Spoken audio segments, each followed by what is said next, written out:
Saya mau cerita kebenaran. 13 tahun saya menangis. 13 tahun saya mencari kebenaran. 13 tahun saya mencari seorang guru yang mursyid, yang bisa mengantarkan saya untuk menemukan kebenaran yang sejati. Dari kecil saya belajar sholat. Umur 19 tahun saya sudah hafiz Quran. Karena bapak saya kiai. Semakin saya membaca Quran, semakin dalam membaca Quran, saya semakin tidak bisa tidur. Semakin gelisah batin ini.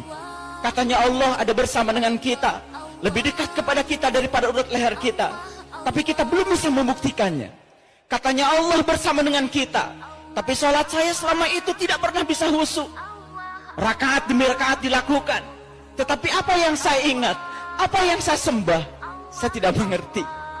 Saya membaca Quran surat Al-Ma'un, Ara'aital ladzi yukadzibu biddin, celakalah para pendusta agama.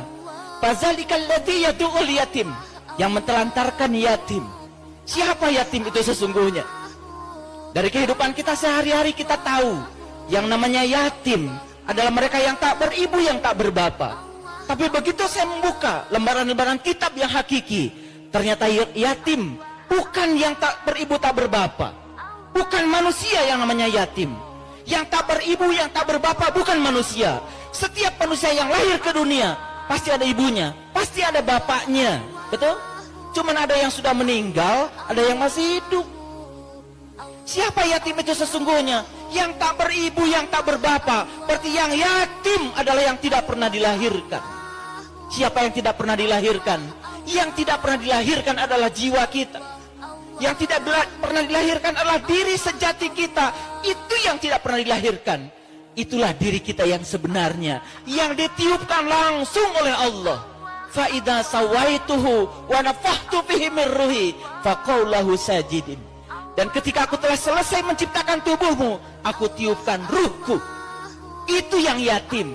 Itu yang banyak ditelantarkan oleh kita. Salat kita cuma raganya saja. Jiwa kita di mana? Cipta kita di mana? Rasa kita di mana? Kita tidak pernah berhubungan dengan yang tiga, hanya berhubungan dengan raga saja. Lalu banyak rakaat yang dilakukan, tapi rakaat demi rakaat tidak membuat kesadaran kita semakin hari semakin bertambah. Tetap sakit hati kalau diomongin orang, tetap marah ketika orang marah kepada kita, tetap reaktif kepada situasi yang tidak kita inginkan, tidak pernah nyaman dalam kontradiksi. Kalau kita nyaman ketika kita mendapatkan yang kita ingin, itu biasa.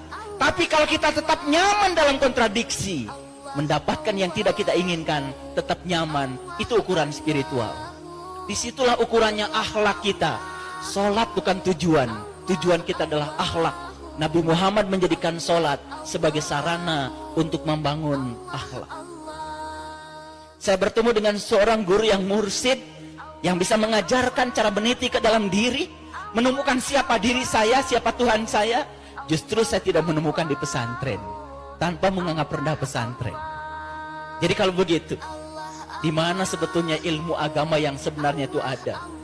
Saya cuma punya satu keyakinan, karena Allah dalam hadis qudsi mengatakan, para waliku ada di bawah naunganku, dan tidak ada mengenal seorang wali tanpa seizinku.